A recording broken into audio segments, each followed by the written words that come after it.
Hi, my darlings. Welcome, welcome, welcome. Welcome to another video. And if you're here for the first time, happy to have you. Welcome in. Welcome to my channel, Simply Michelle. And I have been reading the story called Chance at Love, written by Moa. Yeah. So there are previous videos that are ahead that you may need to catch up on so you can follow along with the rest of us in this story. And of course, Greg and Amara, they have been on a journey, the journey of love. So that is what's happening over here. My darlings, let's get right into the story. We're at chapter 26. Threads of budding love. The days melted into one another like colors on a canvas. Soft strokes of laughter, the comfort of shared meals, evenings of painting and planning. Greg and Amora had slipped into a rhythm that felt startlingly natural, as if they have always belonged in each other's space. It was in the simple things that their closeness deepened. Amora cooked at his new house often, filling it with the scent of curry and thyme, while Greg sat at the table, pretending he wasn't watching the sway of her body as she moved about the kitchen. Sometimes they sat in silence, sketching or writing notes, their knees brushing under the table. Other times they talked for hours, their voice overlapping like waves on the shore. For the first time in years, Greg allowed himself to dream, to be truly happy about forever. The call.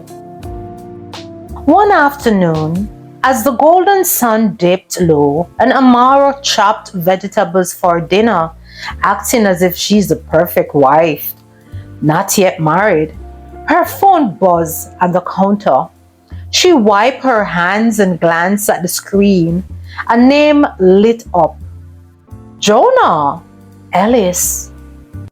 Her face softened in surprise. "Hey, Jonah," she murmured under her breath, then answered. "Amara."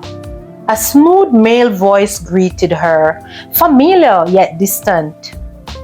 "Long time, you know? Guess who's back in Jamaica, my friend?" asked. Amara laughed lightly, leaning against the counter. "Jonah Ellis, why are you acting as if you know patois? You serious? I thought you'll never come back." She dropped into her island accent. "Well, Paris was good to me, but there's no place like home. This time, just thought I'll give you a ring. Maybe catch up, grab a drink like old times." Amara hesitated only a second before smiling. "I like that. It's been too long," she said. From across the kitchen, Greg stilled, knife in hand, his jaw tightening. Ever so lightly. He hadn't meant to eavesdrop, but Amara's tone, lit familiar, tinged with warmth, had caught his ear. He hung up. Greg tried to keep his voice even, acting cool and unbothered. "Who was that?" he asked gently. Amara glanced up, tucking a curl behind her ear. "Oh, that was Jonah, my best friend from Edna Manley. We went through the performing arts program together. He later moved away after." Greg set the knife down, slowly studying her. "Best friend?" he asked. "Yes," Amara said simply. "Is something wrong with that?" She looked at him, turning back to her vegetables. He was like a brother to me back then. We were inseparable. He supported me through a lot. Greg leaned against the counter, folding his arms. And this is the first time I'm hearing of him? He asked, with a suggestive tone. Amora looked over her shoulders, brow raised. Greg, you haven't exactly told me about every one of your friends either. The edge of truth in her tone stung. Still, Greg couldn't shake the flicker of unease in his chest. Shadows in the light. Dinner that evening was quieter than usual. Amora hummed as she plated the food, but Greg's laughter was slow to come, his mind circling the name Jonah like a hawk over a prey. She noted, of course, she always noted. You were quiet, she said finally, setting a plate in front of him. Greg forced a smile. Just tired. Long day with the contractors. But when Amora reached across the table to squeeze his hand, her eyes lingered on him, searching. He looked down quickly, afraid she read the tangle of jealousy he didn't want to admit. Later, as they sat on the couch, Amara curled into his side, her head against his chest. The softness of the moment should have eased him, but instead, it deepened the nagging inside of him. What if Jonah was more than just a friend? What if Amara had once loved him, or worse, still did? The budding romance. Still, in spite of the shadow of Jonah, their romance blossomed. They explored Negril together, late night beach walks, quiet cafe talks in the alleyways, roadside stalls with fried fish and festival. Greg found himself mesmerized the way Amara threw her head back when she laughed, the way her hand always reached for him when they crossed paths. He adored the small things, her painting tucked against his wall, her earrings left on his nightstand, even though it still puzzled him because they have never slept together. The scent of her hair on his pillow after she napped on the couch. She was becoming woven into his life, into his home, into him. But beneath it all, Jonah's name lingered like a stone in his shoe. Quiet confrontation. One evening after another day of sitting up his clinic, Greg finally voiced it. So he said carefully as Amora arranged flowers in a vase on his table, "This Jonathan, when are you going to see him?" She glanced up surprised. "Seeing him?" she asked. Greg cleared his throat. "You know, catching up, that's what I meant. That drink he asked about. When will it be?" Amara tilted her head, catching the weight in his tone. A slow smile touched her lips. "Greg, are you jealous?" she asked. He opened his mouth, then closed it again. The warmth in his eyes both teased and softened him. "You are," she said gently, crossing the room to stand before him. "Gregory James? The brilliant doctor who stood up to his powerful parents is jealous of an old college friend?" She said. Greg sighed, running a hand through his hair, feeling frustrated. "I don't like not knowing," You mean more to me than I can say, Amora. I don't want to lose this. Her expression melted, and she cupped his face in her hands. Jonathan is my friend, Greg. That's all. You have nothing to fear. Their lips met in a kiss that silenced the doubts for the moment. At night, as Amara fell asleep on his shoulder, Greg stared into the darkness, listening to the rhythm of her breath. He wanted to believe her. He wanted to let go of the insecurity curling through him. But deep down, he knew one thing. If Jonah was going to be around, Greg will have to face more than his jealousy. He would have to face the question of how deeply he trusts Amara and how much he was willing to risk for this love. Chapter 27. In a World of Two.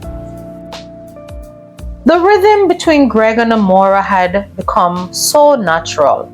It startled him at times. What began as single dinners and walks have transformed into something more entwined, a steady weaving of their lives. The morning found them lingering over breakfast. Amara curled into a chair sketching while Greg scrolled through notes for his clinic. Afternoons drifted into sheer errands, her laughter spilling down shop alleys as she teased him for overthinking the color of curtains. Evening often closed with the two of them stretched out on the veranda of his new home. The Caribbean breeze tugged at their clothes as they spoke of dreams that felt closer each day. Greg was finding joy, not in the grand gestures, but in the ordinary. Watching Amara's brow fall into concentration as she painted, or the way she absently sang when cooking, her voice a low, rich hum that startled something restless inside him. Yet, underneath a current stir, both of them knew it. Their kiss had broken down one wall, that it had also opened new space that never had dared fully enter. The meal. One evening, Amara insisted on making Greg a proper home-cooked dinner in his new house. No takeout, no restaurant food, she said, and mocked in severity, her hands on her hips. You need to know what real food tastes like in your own kitchen, Greg. He grinned, surrendering easily, as long as you don't judge my knife skills if you ask for help. She waved a hand off with a playful roll of her eyes. Just sit, doctor. I called when I need you. The smell soon filled the house, seasoned chicken sizzling in the pan, garlic thyme rising with the steam. Greg sat at the counter, chin resting on his hand, watching her move with grace and precision. There was something intimate about it. Her cooking in his kitchen, her hands preparing food that will fill them both. It makes him feel special. When she finally set the plate before him, Greg took a bite and closed his eyes and murmured, Amora, this is incredible. As your Jamaican fellow man would say, you put your foot in it. She laughed softly, sliding into the chair across from him. It's just dinner. No, Greg said, shaking his head. It's you, and it's perfect. Her smile faltered and softened. For a moment, she simply looked at him, her eyes unreadable. Then the call. Just as the silence between them thickened with meaning, Amara's phone rang. She sighed, checking the screen, dreading it was her dad. And her face shifted. Yes, it's my father, she thought. already bracing herself. Watch as she answered, her voice cautious. Within seconds, his chest tightened at the harshness spilling from the other end. So, when are you going to quit that silly hotel job, Amara? Aren't you tired of me calling you about the same old thing? Your mother and I didn't sacrifice everything for you to play around in kitchens and on stages. You should consider becoming a nurse. How long are you going to embarrass us? How long do you expect us to wait? Her knuckles whitened around the phone. Daddy, please. Aren't you tired of perplexing me about the same thing? And I have made up my mind. You know me. You are stubborn. And yeah, I get it from you. You know what you want, Dad. And so do I. And I have made my choice. And frankly, I feel proud of myself. Even if you and Mom don't. Hush, child. But there it goes. He cut her off. You have always been stubborn, yes? Do you think your little art will feed you forever? Will it bring you stability? Stop this nonsense and come home to your senses. Her lips trembled as she finally managed. You know what, Dad? Love you. I have to go. And she ended the call, her hands shaking. It took courage, but she did what she had to do. For a moment, silence pressed down heavy. Then Amora crumpled, covering her face with her hands. Greg was beside her in seconds, his arms wrapping around her, pulling her against his chest. She trembled as tears broke free, and he held her tighter, his hand gently stroking her hair. Honestly, this is becoming frustrating. He knows he's not one to judge because his parents are even more toxic. However, Amara, he whispered, his voice thick, you are not a disappointment, and you are not a child. And frankly, I'm proud of you for you ending that call. You are extraordinary. Don't let your dad's word take that away from you. You don't have to take his call all the time either. It is not disrespectful. You just have to let it ring, at least until you're in the frame of mind to deal with what you already know is coming. She buried her face into his arm, clutching his shirt like it was the only thing holding her grounded. When she finally lifted her head, her eyes were wet. As usual, her cheeks flushed. Greg brushed a tear away with his thumb. His touching lingered, as it usually do, wishing he could have wiped away all her sadness. Her gaze locked onto his, raw and vulnerable, and in that instant, words weren't enough. Their lips met as they collided in a kiss. That was nothing like the first time or the second. This one carried urgency, pain, comfort, desire. It was a collision of all the things they hadn't been able to say. Amara melted into him, her hands clutching onto him, as if she was afraid he might vanish. Greg pulled her closer, his own fear dissolving into the sweetness of her surrender. In his mind, he wanted more, but he knew he could not pursue her any further unless, and the thought of it had led him to finally broke apart breathless.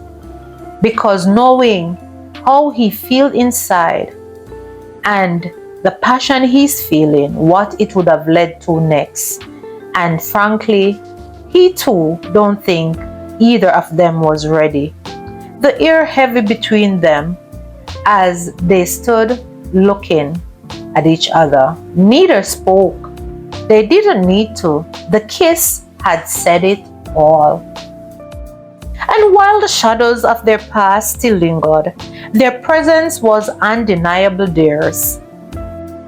28. A holiday of love. The morning of August 6 dawned bright and warm, the kind of day when the sun glittered like glass under the sun. It was Jamaica's Independence Day, and Negril was alive with color. The street pulsed with music. Flags fluttered from shop fronts. Children ran with black, gold, and green painted on their faces. For Greg and Amora, it felt like the perfect day to disappear into each other's company. Beach first, then festival, right? Amara declared, her curls bouncing in the sunlight as she tugged Greg's hand. You need to experience the water when the whole island is celebrating. It's freedom in waves, she boasted. Greg laughed, following her down the path toward the shore. As they passed through the thick crowd on the street, doctor's orders? He asked. Girlfriend orders, she teased, then blushed, realizing what she said. Greg caught the slip, warmth blooming in his chest. He didn't correct her. Instead, he squeezed her hand and let the words sink into him like sunlight. The beach was alive with families, bonfires being set for the evening, children sitting by the bonfire but not too close as they were being monitored, and music drifted from small speakers tucked under umbrellas. Greg and Amora found their own space a little further down, where the crowd thinned and the water stretched wide and blue. Amora kicked off her slanders and ran straight into the waves, squealing as the water kissed her ankles. Come on, city boy, she shouted. Greg shook his head with mock reluctance, but stripped down to his swim shorts and followed. The water was cooled against his skin, refreshing in that heat.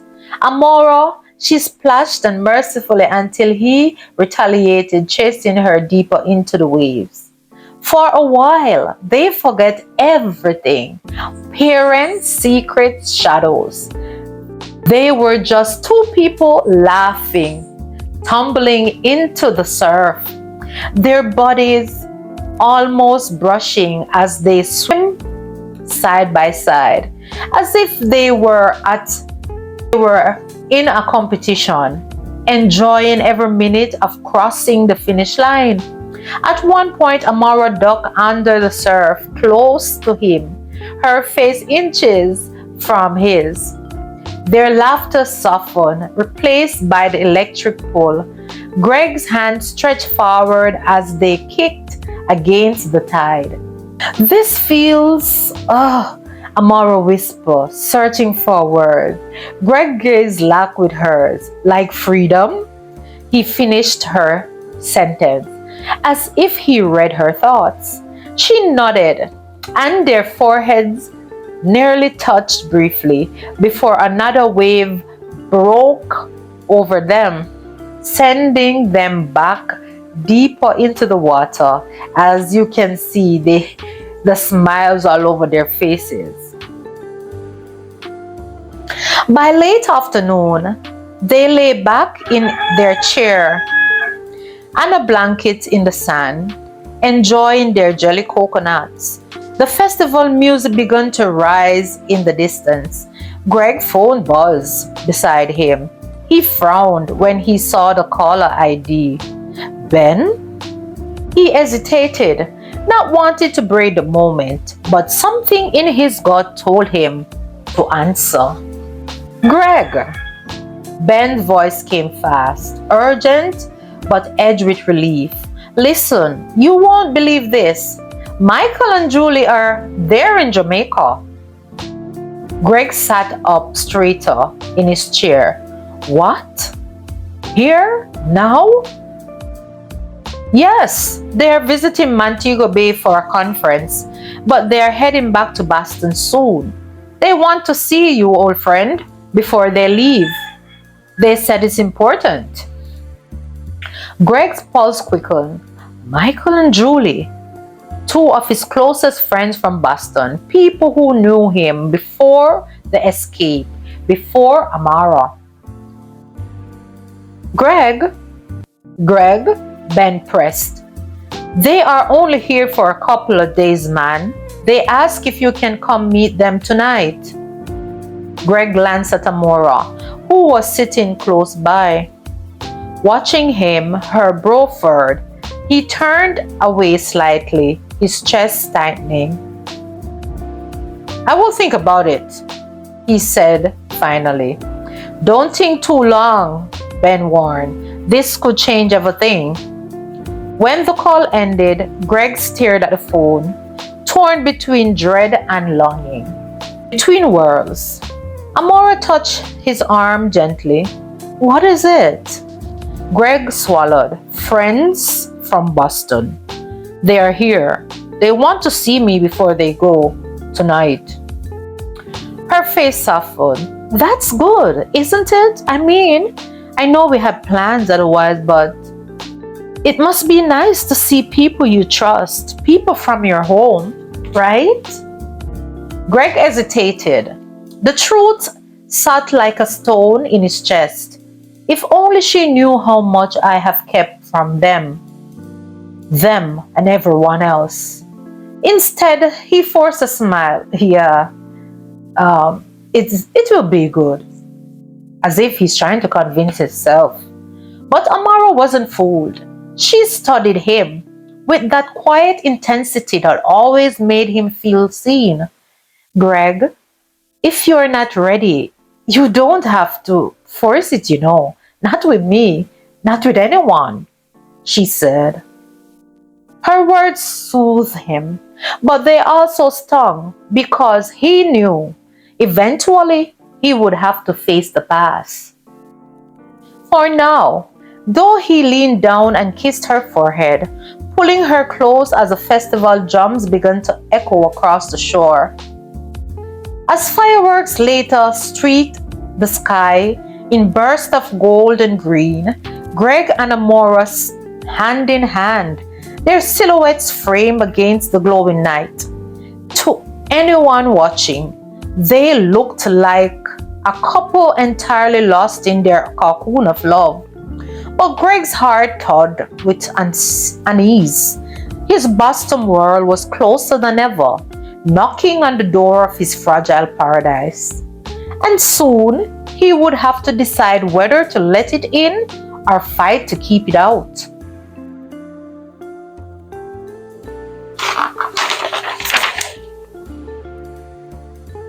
Chapter 29. Echoes of the Past. Greg arrived at the small, upscale cafe tucked near the cliffs of Negril just before sunset. The orange light washing over the tables and the gentle sound of waves punctuating the quiet. His pulse was ready and steady, but his stomach churned. Michael and Julie were already inside, waving when they spotted him through the window. He stood there for a second, with the beautiful blue turquoise water shining in the back. It had been months since they all been together in Boston. Before the Harvard Hospital, before the escape, before the silence he had imposed on everyone he loved. Now, seeing them in person stirred a mix of nostalgia and unease. Gregory! Julie called, warmly as he stepped inside. It's been too long. Michael rose, enveloping him in a firm hug. Man, you have changed. But you look good, happier than I think, or I thought you would be. Greg swallowed, feeling the lump of old guilt and shame rise. Thanks, he said, sliding into the chair across from them. It's good to see you both. Julie smiled, but her eyes held a quiet question. We were worried, you just disappeared, she said. Greg nodded, knowing exactly how guilty that sounded. I had to go, he admitted carefully. I had to figure things out for myself. There were, and he paused, then said, complications. Michael leaned back, studying his old friend. Complications? Greg, you have always been honest with us. You ran just like that, said Michael. Greg's throat tightened. It wasn't easy. My parents, they had expectations, arranged marriages, family wealth, a life I couldn't live. I couldn't be a part of it. And I couldn't tell anyone how bad it was. Greg's throat tightened again. Julie reached out, resting a hand slightly on his arm. Greg, we get it, really. You were trying to survive, not just run. He looked at them, the faces of his oldest friends, and something inside him cracked. I was ashamed, he admitted. Ashamed that I had so much and felt empty. Ashamed that I couldn't let anyone in, even you too. I know I hurt Ben, I hurt Tessa and the kids, everyone. Sam, Ashley, I know. I just left. That's the best way I could have dealt with it all at the time. Michael shook his head, the familiar mix of exasperation and affection in his eyes. Man, we should have guessed. But Greg, you are here. And you are still you. Stronger, maybe. Julie's eyes glimmered. We missed you. Boston hasn't been the same without you, our favorite TikToker. I see that you also stopped posting. But I get it. And now we see you. We have built a life here. We just want to understand, said Julie. Greg exhaled slowly. I have tried to make peace with the past. I have got my own life here now. A home, a purpose. And I'm starting my own medical practice. He paused, letting the words sink in. It's not exactly what they wanted, but it's mine, he said. Michael smiled knowingly. You have always been stubborn, Greg. But this is good. Really good. I think I'm beginning to like this for you, man. Julie leaned back, sipping her coffee. We just want to make sure you know we are proud of you, Greg, even if you left us in the dark. I'm just saying. You are still our friend, and we're glad you found something that makes you happy. That's all we really want for you. And also, Tessa sent her love. Oh my God, Greg. You should see how well your goddaughter is growing up. Not to mention also your nephew, Brent. Brent has come into his own. Also, he's going steady with that little missy of his. I do think they're going to get married soon. They're soon as they finish uni, of course. Greg's eyes pricked with moisture. He refused to show. Just hearing about the family and friends he left behind, something inside him trembled. Thanks. I needed to hear that, guys, more than you know. Old bands, new truth. The three of them talked for hours, recounting old memories, laughing over shared adventures, and carefully skirting the wounds that time wouldn't fully heal. But beneath the laughter, Greg felt the familiar tug of responsibility, the weight of his secrets, the life he had left behind in Boston, and the precautious balance of his new existence in Jamaica. I just hope, he said quietly, that you both understand why I had to disappear the way I did, and that you don't judge the life I am trying to build now. Expressed Greg. Michael reached over, pat his shoulder. Greg, you are not running from us. You have run to something better. That's what matters, truly. And that's why we're here, to truly fully understand what it is you have been through. And now we have seen that you are coming into your own, and we're proud of you, man. Julie nodded in agreement. And we will be here for you, always. But it sounds like there's more you are not telling us, Greg. Come on now. Greg looked down at his hands. I am not ready to share yet. Not even with you two. It's complicated, like I said. Julie looked at him and gave him that knowing eye and said, all right, Greg, we'll wait. So Michael and Julie exchanged a glance, silently acknowledged the layers of Greg's life he had carefully concealed. And for the first time in years, Greg felt the relief of knowing he could exist in this space between past and present without judgment.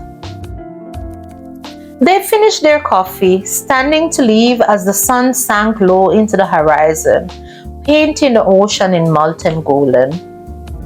Don't be a stranger again, Michael said. I won't, Greg promised, his voice firm. Julie smiled softly. And when we come back next year, we want to see the full life you have built here, my friend. Greg's heart tightened at the thought. You will, he said, a flicker of pride and fear mingling in his chest. You will. As he walked back to his car, the warm evening air brushed his face. Greg felt a strange mixture of nostalgia and hope. The past had caught up with him, but it didn't destroy him. It had reminded him that he could choose every day to live for himself, to protect his love for Amara, and to build a life that truly belonged to him. For the first time in a while, the weight of secrecy felt lighter, the path forward just a little clearer. His mind was crowded, tangled with fears, with faces and voices he hadn't thought of in years. The meeting with Michael and Julie the night before had been pleasant, even grounding, yet it had awakened something within him. Memories he tried to shelve, shadows he hoped to leave behind in Boston. He rose quietly, head into the kitchen where Amora was pouring coffee into mugs. The simple domesticity of her movements, curled hair over her shoulder, reaching the sugar, made his chest ache in ways he couldn't quite explain. She came by early in the morning, seen as she was still on her leave. Morning, she said, turning with a smile. Sleep well? Greg forced a nod, taking the coffee she offered. Morning, yeah. Slept okay. Amora tilted her head, scanning him carefully. You okay? You have been quieter. He hesitated. The words felt lodged in his throat. I am fine. Just thinking. Amora didn't press, but her presence was comforting, grounding him as the memories churned. He sipped his coffee slowly, remembering the faces of Michael and Julie, the laughter they shared, the warmth of their concern. But then other faces drifted in, the faces that pricked his conscience. Tessa, his first love. Though it had been painfully one-sided, he had loved her secretly and quietly, cherished her from afar, even as she had moved through her own life without noticing the depth of his feelings. And now, thinking of her, he realized how much of himself he had left behind in Boston. Brent too. Brent's the adopted son of Tessa and Ben, just 18, standing at the edge of manhood while Greg had fled. He had missed his growth, his milestones, his struggles. And Ayana, his goddaughter, just 2 years old at the time. How many firsts had he missed? How many birthdays, first words, scraped knees had passed while he was building a new life so far away? The guilt pressed in on him, tight and heavy, and he realized he had not fully processed it before fleeing. The meeting with Michael and Julie had reminded him of the people he left behind, the promises he hadn't kept, the relationships that had been fractured by his silence. Amora, sensing his withdrawal, came closer, resting her hand lightly on his arm. Greg, she said softly, you are carrying something. I can feel it. He looked down, meeting her eyes, and saw the quiet patience there. It's complicated, he admitted. Seeing Michael and Julie last night, it brought people I care about, people I didn't say goodbye to and just left them like that behind. And I feel guilty. I left when they were young, and I wasn't there for them. Amora nodded, listening intently. I get that. But you are here now. You are choosing your life, your path. Yes, he whispered, voice tight. But part of me worries about Tessa, about Brent, about Ayana. I don't know if I should. He paused. If I should tell you about Tessa, my first love. Though it wasn't mutual, I never wanted it to be a burden on us and what we have. Her gaze softened, and she squeezed his arm gently.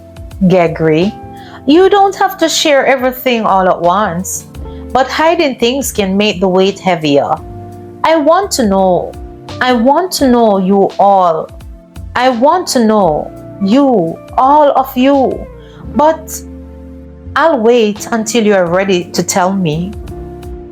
Her words eased some of the tension, yet they also forced him to confront the truth. The past was still a part of him, and it always will be. Greg took a deep breath, feeling the warmth of her hand, the steady rhythm of her presence. For the first time in days, he felt he could let a small piece of his burden slide, at least enough to breathe. I am trying, he said finally, trying to balance what I left behind with what I have here. And with you, I don't want to lose this. Us. Amara smiled, then said, you won't, not while I'm here. We will figure it out together, okay? She reassured. He closed his eyes, leaning into her, letting the guilt, the memories, the conflicting emotions wash over him and settled in the quiet company of someone who understands, even without words. For the rest of the morning, they sat there, holding hands, sipping coffee, listening to the distant waves. Greg's heart remained heavy with unresolved questions, but Amara's presence softened the edge of the past. In that small cocoon of warmth, he realized that while he couldn't undo what had happened in Boston, he could choose a life he wanted now. With Amara in Jamaica, building something unshakable from the pieces he had left behind. We have now come to the end of the video. As you can see and as you can hear, Amara and Greg, I've come to notice that each time they're off having fun and enjoying each other, newly found love and closeness, and in their own little cocoon, something happened.